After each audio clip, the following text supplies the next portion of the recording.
Bonjour Doc. Bonjour Julien. Alors cette fois-ci c'est ton tour, tu vas nous parler donc du jeu de cartes Dragon Ball pour cette quinzaine Dragon Ball. Alors le jeu de cartes Dragon Ball, c'est un jeu qui contient son petit bonhomme de chemin, qu'on n'entend pas forcément parler mais qui marche bien. Ouais, ça fait un moment qu'il est là. Oui, ça fait un moment qu'il est là, je crois qu'on en est à la 10 ou 12e série, je sais plus trop. Et la toute dernière c'est Prince Vegeta, donc on va parler de ça. Et on peut donc s'acheter les starters, pour commencer à jouer tout seul, les boosters pour compléter son deck, et aussi il y a ce genre de boîte qui sort pour Noël, qui contient 2 starters, comme ça on peut jouer à 2 tout de suite, et c'est assez pratique. Elles sont jolies les boîtes en plus. Elles sont très jolies les boîtes, et ça fait un peu boîte de cookies, mais c'est sympa, et c'est bien, ça fait tout de suite ranger dans sa chambre. Dragon Cookies. Alors là, si tu as l'œil affûté, tu peux remarquer qu'on a 2 dos de cartes différents. Oui, effectivement. Et tu me dis, mais attends, c'est pas normal, on peut pas jouer avec normalement. C'est pas normal, on peut pas jouer avec normalement. Eh bien si, parce qu'en fait, toutes les règles de Dragon Ball sont rétroactives par rapport aux anciennes. C'est-à-dire que tu peux jouer la série 2 et la série 12 en même temps, il n'y a pas de problème. Même en tournoi, tu peux le faire. Mais ça marche tout à fait bien. Alors comment ça se joue Dragon Ball? Bonne question. Alors le but, pour finir Dragon Ball, c'est de ne plus avoir de cartes dans son monde de Kaio. D'accord. Le monde de Kaio, c'est ce qu'on appelle généralement la pile, enfin la pioche, quoi. Ouais. L'enfer, c'est la défausse, là on pose ses cartes. Ok. On a le champ de bataille, là où on se bat, c'est logique. Et le Kamehameha, ce qu'on appelle dans les autres jeux le banc. D'accord. Alors, quand on commence, on prend des cartes. Et là, tu pourrais me dire aussi, mais si on prend des cartes, on va tous mourir d'un coup aussi, forcément.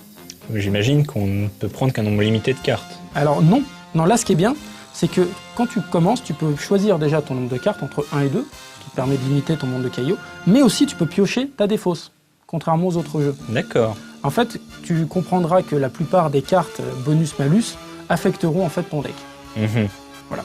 Donc on commence avec 6 cartes, hein, hop. Alors là, on a différents types de cartes. Donc ce qu'on appelle les cartes bataille, ce sont en fait des personnages qui vont pouvoir se battre.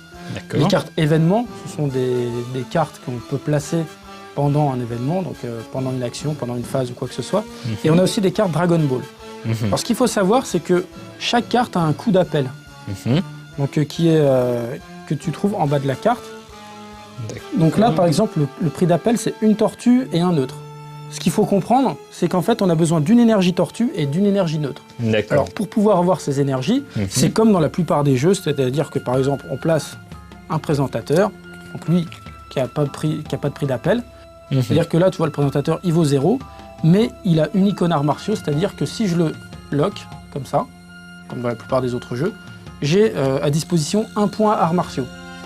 Donc, s'il peut être aussi un point neutre. Donc, pour appeler Trunk, il aurait fallu que j'ai lui, plus un mec de tortue. Ok.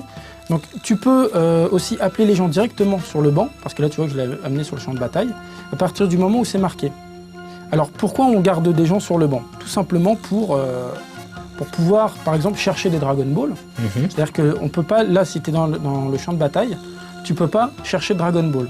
Donc quand tu as les 7 Dragon Ball, tu as Shenron qui arrive, et tu as des cartes Shenron qui sont un peu surpuissantes.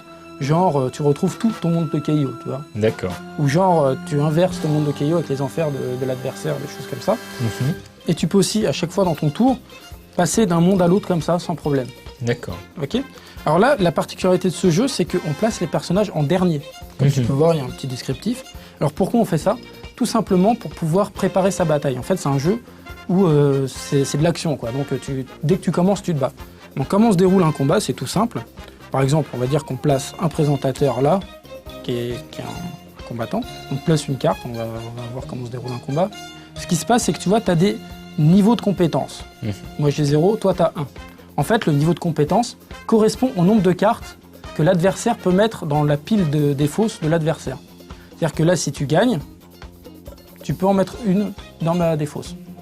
D'accord. Le but étant de vider le deck. Donc, tu regardes, il y a les niveaux de compétences et il y a aussi les points, les PA, points d'action. Donc on a tous les deux 500. Quand on a 500 tous les deux, les cartes sont détruites et on va aux enfers. Ok. Donc partons du principe que...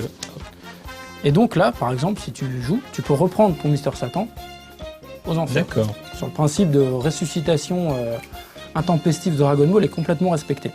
Ok. Alors le truc, c'est que là tu me diras c'est bien beau, on place des personnages et tout ça. Le but de ça, c'est quand tu es sur le banc, en fait, tu peux commencer à charger tes énergies pour pouvoir appeler le plus de personnages possible. L'autre but aussi, c'est qu'en fait, Dragon Ball, c'est un jeu qui marche beaucoup sur les personnages. Par exemple, toi, dans ta main, tu as un deck Gohan. Donc tout est axé sur Gohan. Donc tu as ton Gohan super puissant, tu as le Gohan normal et le Gohan Saiyan 2. Je crois que c'est celui-là que tu as. Ouais. En fait, pour pouvoir les placer, c'est assez dur, puisqu'il faut donc placer son premier Gohan, chercher une carte qui te permet de transformer Gohan en super guerrier, trouver une autre carte qui te permet d'avoir super Gohan.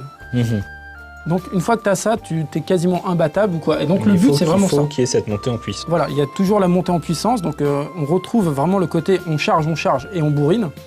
Donc dans l'ensemble, on retrouve quand même bien l'esprit de la série télé et de l'univers Dragon Ball. On retrouve complètement l'univers Dragon Ball, hein, ce côté charge, ce côté recherche de Dragon Ball, ce côté personnage surpuissant, ça on l'a bien. Après par contre, moi j'ai un petit reproche, c'est tout à fait personnel, je trouve que c'est quand même plutôt maltraité graphiquement. C'est-à-dire que Dragon Ball c'est un univers graphique aussi. Donc les personnages sont souvent tirés du dessin animé et détourés directement. Ou là, tu vois, on met du comics en MS qui à notre époque est un peu preuve de mauvais goût. C'est à toutes les époques de toute façon. À toutes les époques. Et donc bon bah voilà, on a un peu cet aspect. En fait, ça donne pas envie de collectionner si tu veux. Oui, effectivement, les cartes sont pas super belles. Et puis bon, quand on était jeune, on avait des super cartes blanches, les super héros. On en a vu passer des cartes Dragon Ball. Et là, c'est pas ce qui se fait de mieux. Par contre, le système de jeu marche plutôt bien.